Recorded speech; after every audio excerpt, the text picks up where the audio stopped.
नमस्कार। स्नातक द्वितीय वर्ष के अर्थशास्त्र विषय के द्वितीय प्रश्न पत्र अंतर्राष्ट्रीय अर्थशास्त्र के पाठ्यक्रम की इकाई 3 के प्रथम पाठ में आज हम मुक्त व्यापार की नीति ऐसी नीति है जिसमें व्यापार करने वाले देशों में वस्तु और सेवाओं के विनिमय पर कोई प्रशुल्क अथवा गैर प्रशुल्क रोक लागू नहीं की जाती।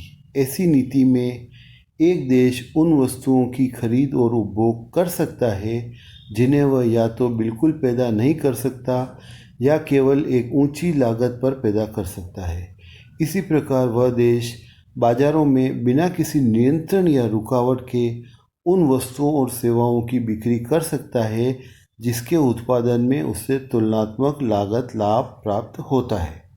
एडम स्मिथ के अनुसार मुक्त व्यापार की नीति व्यापारिक नीति की वह प्रणाली है जो घरेलू और विदेशी वस्तुओं में कोई भेद नहीं करती और न तो उन पर कोई अतिरिक्त बोझ डालती है और न ही घरेलू वस्तुओं को कोई विशेष लाभ पहुंचाती है।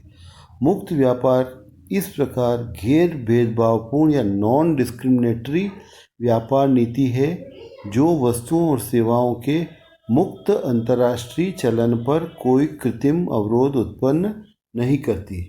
इस प्रकार ये स्पष्ट है कि मुक्त व्यापार की नीति इस प्रकार की नीति है जिसमें एक देश अपनी वस्तुओं को दूसरे देशों को भेज सकता है बिना किसी रोक टोक के, बिना किसी प्रकार की कर, टैक्स आदि के, और दूसरे देश से अपने देश में वस्तुओं के आने पर भी उसने किसी प्रकार को कोई प्रतिबंध नहीं लगा रखा।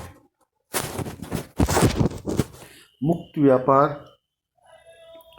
क्यों होना चाहिए उसके पक्ष में जो तर्क दिए हैं अर्थशास्त्रियों ने, अभी उनकी बात करेंगे। मुक्त व्यापार या आर्गुमेंट्स फॉर फ्री ट्रेड या मुक्त व्यापार के पक्ष में तर्क। अंतर्राष्ट्रीय व्यापार के क्षेत्र में अहस्तक्षेप की नीति या लेसाजस फेयर जिसे कहते हैं, जिसमें किसी प्रकार का कोई बाहरी हस्तक्षेप नहीं होता, कोई रोक टोक नहीं होती, या मुक्त व्यापार के पक्ष में जोरदार आवाज़ लॉक, ह्यूम और एडम स्मिथ ने उठाई। आर्थिक विचारों के सुप्रसिद्ध वर्ग जिसमें रिकार्डो, बेस्टबेल, जे.एस. मिल, मार्शल और हैबरलर शामिल है, ने मुक्त अंतर्राष्ट्रीय व्यापार के पक्ष में शक्तिशाली समर्थन प्रदान किया। मुक्त व्यापार के पक्ष में जो मुख्य तर्क दिए जाते हैं वो निम्न प्रकार से हैं। सबसे पहला इसके पक्ष में तर्क दिया जाता है अधिकतम विश्व उत्पादन या मैक्सिमाइजेशन ऑफ वर्ल्ड आउटपुट। यदि अंतर्राष्ट्रीय व्यापार पर कोई प्रशुल्की अथवा गैर प्रशुल्कीय नियंत्रण नहीं है तो प्रत्येक देश ऐसी वस्तु के उत्पादन और निर्यात में झुकाव रखेगा जिसमें उसे अधिक से अधिक तुलनात्मक लाभ है अथवा कम से कम हानि है। विशिष्टीकरण और श्रम विभाजन के लाभ सभी व्यापार करने वाले देशों को उपलब्ध हो सकते हैं और वे अपने उत्पादन संसाधनों का इष्टतम प्रयोग करने के योग्य हो सकते हैं। परिणाम स्वरूप विश्व उत्पादन के अधिकतम होने का झुकाव हो सकता है, अर्थात विश्व का उत्पादन अधिकतम या मैक्सिमम होता है, बढ़ता जाता है। इसी प्रकार दूसरा तर्क दिया जाता है संसाधनों का इष्टतम प्रयोग या ऑप्टिमम यूज ऑफ रिसोर्सेज। मुक्त व्यापार से न केवल उत्पादन में विशिष्टीकरण होता है बल्कि साधनों के प्रयोग में भी विशिष्टीकरण होता है जिससे उपलब्ध संसाधनों का इष्टतम प्रयोग संभव होता है। तीसरा तर्क है अधिक साधन आय या लार्जर फैक्टर इनकम। मुक्त व्यापार के हालात में साधनों की इकाइयां एक ही देश के भीतर अथवा विभिन्न देशों के मध्य अपनी सेवाओं के बदले अधिक आय प्राप्त करने के लिए तेजी और आसानी से गतिशील हो सकते हैं। इससे यह संभव है कि मजदूरी, किराया, ब्याज और लाभ जैसे साधन आय मुक्त व्यापार के हालत में अधिक हो।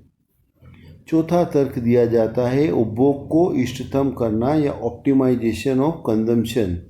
मुक्त व्यापार एक देश को सबसे सस्ते बाजार से वस्तुओं के आयात करने और वस्तुओं के घरेलू अभावों को दूर करने के योग्य बनाता है। इससे उपभोग को इष्टतम या अनुकूलतम किया जा सकता है। पांचवा तर्क दिया जाता है मुक्त व्यापार के पक्ष में, वह है बाजार का विस्तार या एनलार्जमेंट ऑफ मार्केट। व्यापार पर नियंत्रण न होने से बाजार के आकार में विस्तार होता है, क्योंकि प्रत्येक देश अपने सरप्लस या अधिक उत्पादन को विदेशी बाजारों में बेच सकता है। सभी देशों के उत्पादों की विश्वव्यापी मांग हो जाती है। बाजार के आकार में फैलाव होने से उत्पादन और निवेश को बढ़ाने, सुधरी तकनीक के प्रयोग और नई बढ़िया तथा सस्ती वस्तुओं की किस्मों के विकास की प्रेरणा प्राप्त होती है। छठा तर्क दिया जाता है एकाधिकारों पर रोक या चेक ऑन मोनोपोलीज। मुक्त व्यापार का अभिप्राय स्वतंत्र प्रतियोगिता या विभिन्न देशों के उत्पादक अन्य देशों के बाजार में अपनी बिक्री फैलाने के लिए प्रयत्न करते हैं। कीमत प्रतियोगिता और उत्पादों की नई किस्म के विकास से शोषण करने वाले एकाधिकारों के पैदा होने पर रोक लगती है। इसी प्रकार सातवां तर्क है शैक्षणिक प्रभाव या एजुकेटिव इफेक्ट। हैबरलर ने इस बात की व्याख्या की कि मुक्त अंतर्राष्ट्रीय व्यापार एक देश की जनता में प्रतियोगिता की भावना, आविष्कार की योग्यता, उत्तमता की इच्छा, कार्यकुशलता, उत्पादन, प्रबंध और संगठन में विकसित कौशल की प्राप्ति आदि गुण पैदा करता है। मुक्त व्यापार से पैदा होने वाले इन शैक्षणिक प्रभावों के फलस्वरूप व्यापार करने वाले देश अधिक ऊंची उत्पादन सीमाएं प्राप्त कर सकते हैं। अगला तर्क है तकनीकी सुधार या टेक्निकल इम्प्रूवमेंट। मुक्त व्यापार और मुक्त अंतर्राष्ट्रीय प्रतियोगिता के कारण सभी देशों में उत्पादकों के द्वारा उत्पादन के अधिक विकसित तकनीक के प्रयोग को महत्व दिया जाता है, ताकि वे उत्पादन की क्वालिटी में सुधार करने के साथ साथ प्रति इकाई लागत में लगातार कमी ला सकें।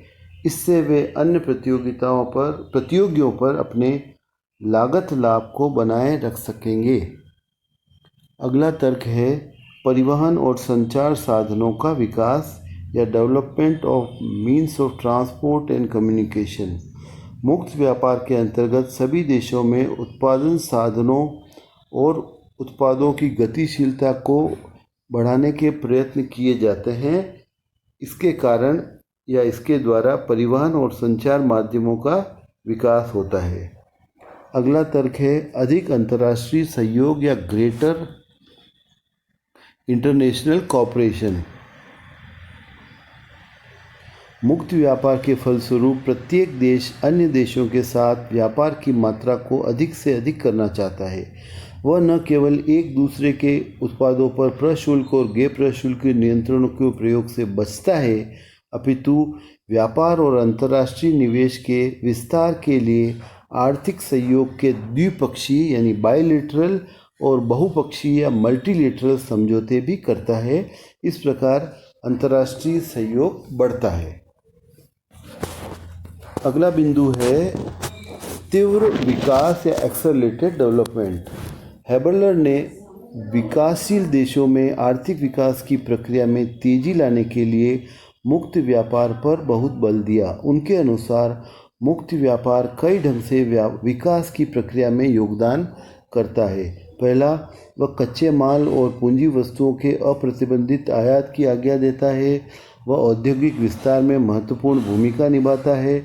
इसी प्रकार वह मुक्त व्यापार विकसित तकनीकी ज्ञान और उद्यम के विकसित देशों से कम विकसित देशों को आसानी से स्थानांतरित करने में सहायता करता है तथा मुक्त व्यापार विकास की प्रक्रिया को तेज करने के लिए बड़े पैमाने पर अंतर्राष्ट्रीय पूंजी प्रवाहों या इंटरनेशनल कैपिटल इनफ्लो में सहायता करता है तथा मुक्त व्यापार प्रतियोगिता, कार्यकुशलता और उत्पादकता को बढ़ावा देता है। इस प्रकार हमने कुल 11 बिंदु देखे हैं जो मुक्त व्यापार के पक्ष में दिए जाते हैं। अब मुक्त व्यापार के विरुद्ध में भी तर्क दिए जा सकते हैं, आर्गुमेंट्स अगेंस्ट फ्री ट्रेड। मुक्त व्यापार के लिए सशक्त क्लासिकल समर्थन के बावजूद संसार मुक्त और अप्रतिबंधित व्यापार से दूर हटता चला गया। कम विकसित देश इसे औपनिवेशिक शोषण के यंत्र के रूप में देखते रहे। विकसित देश अपने आर्थिक और व्यापारिक हितों को प्राप्त करने के लिए अंतर्राष्ट्रीय व्यापार पर नियंत्रण लगाते रहे। मुक्त व्यापार की नीति के विरुद्ध कई सैद्धांतिक या व्यवहारिक आपत्तियां उठाई जाती है। इसके विरुद्ध जो प्रमुख तर्क दिए जाते हैं निम्नलिखित हैं। पहला है मुक्त व्यापार की पूर्व शर्तों का अभाव या absence of pre requisites of free trade. मुक्त व्यापार की नीति के विरुद्ध सैद्धांतिक आपत्ति यह है कि इसके लिए आवश्यक जो शर्तें हैं वह वास्तविक जीवन में नहीं पाई जाती। जैसे मुक्त व्यापार की नीति की पूर्व शर्त है पूर्ण प्रतियोगिता, पूर्ण साधन गतिशीलता, कीमत प्रणाली का मुक्त कार्यकरण और अहस्तक्षेप की नीति। सामान्यतः ये सभी या इनमें से कुछ शर्तें नहीं पाई जाती। इन आवश्यक शर्तों के अभाव में यह नीति बिल्कुल लागू नहीं हो सकती। दूसरा विरुद्ध तर्क दिया जाता है गला काट प्रतियोगिता या कट थ्रोट कंपटीशन। मुक्त अंतर्राष्ट्रीय व्यापार से व्यापार में अव्यवस्था की हालतें पैदा होती है, क्योंकि विकसित देश अन्य देशों में अपने उत्पादों को बहुत कम कीमत पर डालकर अधिक से अधिक विदेशी बाजारों पर कब्जा जमाने की कोशिश करते हैं। इस कठोर प्रतियोगिता कम विकसित देशों पर विशेष रूप में गंभीर अस्थिरता पैदा करने वाले प्रभाव डालती है। अगला तर्क है एक पक्षी विकास या लूप साइडेड डेवलपमेंट। मुक्त व्यापार ऐसे उत्पादों के उत्पादन और निर्यात में विशिष्टीकरण को महत्व देता है जिनमें एक देश अन्य देशों पर तुलनात्मक लागत लाभ रखता है। इस नियम का पालन करने का अर्थ यह है कि अन्य उद्योगों और क्षेत्र विकास नहीं कर पाएंगे। कम विकसित देश जिन्हें कृषि में तुलनात्मक लाभ प्राप्त होता है केवल कृषि पर निर्भर देश ही बने रहेंगे। इस प्रकार एक पक्षी अथवा असंतुलित विकास के गंभीर आर्थिक और सामाजिक परिणाम है। अगला तर्क दिया जाता है अत्यधिक विदेशी निर्भरता या एक्सेसिव फॉरेन डिपेंडेंस। जब एक देश तुलनात्मक लागत लाभ के नियम के आधार पर मुक्त व्यापार की नीति अपनाता है तो अपने उत्पादन की खपत के लिए वस्तुओं की विभिन्न किस्मों के आयात के लिए वह अन्य देशों पर अत्यधिक निर्भर हो जाता है। ऐसी अत्यधिक निर्भरता शांति और युद्ध दोनों ही समयों में उस देश के हितों के विरुद्ध होती है। अगला तर्क दिया जाता है उतार चढ़ावों का अंतर्राष्ट्रीय संक्रमण या इंटरनेशनल ट्रांसमिशन ऑफ फ्लक्चुएशंस। मुक्त व्यापार के कारण समृद्ध अथवा मंदी का एक देश से दूसरे देश को संक्रमण होता है। मान लीजिए कि एक देश ए में विराम अथवा मंदी की समस्या है तो इस देश में लोगों की क्रय शक्ति में कमी से इसके आयातों में कमी होती है। आयात में कमी प्रकट करती है कि देश बी के जहाँ से वो आयात करता है उस देश के निर्यातों में कमी हुई। देश बी के निर्यातों में कमी उसकी आय में कमी करती है। इस प्रकार उतार चढ़ाव एक देश से दूसरे देश को संक्रमित करते जाते हैं। अगला बिंदु है हानिकारक उत्पादों के आयात या इंपोर्ट ऑफ हार्मफुल प्रोडक्ट्स। जहां व्यापार एवं नियंत्रण नहीं होता वहां विदेशों से हानिकारक और घटिया क्वालिटी की वस्तुओं के बड़ी मात्रा में देश के भीतर आने का डर होता है। ऐसी वस्तुओं के अनियंत्रित आयात का लोगों के स्वास्थ्य और कार्यकुशलता पर बुरा प्रभाव पड़ता है। अगला बिंदु है एकाधिकारों की उत्पत्ति एमरजेंस ऑफ मोनोपोलीज। मुक्त अंतर्राष्ट्रीय व्यापार और तीव्र विदेशी प्रतियोगिता से बहुत सी व्यावसायिक फर्में समाप्त हो जाती है। परिणाम स्वरूप स्थानिक एकाधिकार अथवा अंतर्राष्ट्रीय कार्टेल पैदा हो जाते हैं। अपने लाभ को अधिकतम करने के लिए उनके द्वारा कीमत और पूर्ति में हेरफेर के कारण लोगों का शोषण होता है। तथा अंतिम जो तर्क इसमें दिया जाता है वह है विकास के लिए हानिकारक, यानी कि मुक्त व्यापार विकास के लिए हानिकारक है या डिटरमिनेंटल फॉर डेवलपमेंट। हैबरलर का दृष्टिकोण था कि मुक्त व्यापार कम विकसित देशों की विकास प्रक्रिया में तेजी लाता है, परंतु विकसित देशों की ओर से मुक्त व्यापार के द्वारा पिछली 2 सदियों में निर्धन देशों के कच्चे मालों और बाजारों का शोषण इस सच्चाई का बड़ा प्रमाण है कि मुक्त व्यापार के कम विकसित देशों की विकास प्रक्रिया पर गंभीर बुरे प्रभाव रहे हैं। शिशु उद्योगों का विकास और इसके पश्चात औद्योगिक विविधीकरण तब तक संभव नहीं है जब तक कम विकसित देश विदेशी आयातों पर प्रभावपूर्ण नियंत्रण लागू नहीं करते। इस प्रकार ये विकास के लिए हानिकारक भी हो सकता है। इन कारणों को ध्यान में रखते हुए हम ये कह सकते हैं कि मुक्त व्यापार के लाभ भी हैं, लेकिन उसकी हानियाँ भी हैं। धन्यवाद।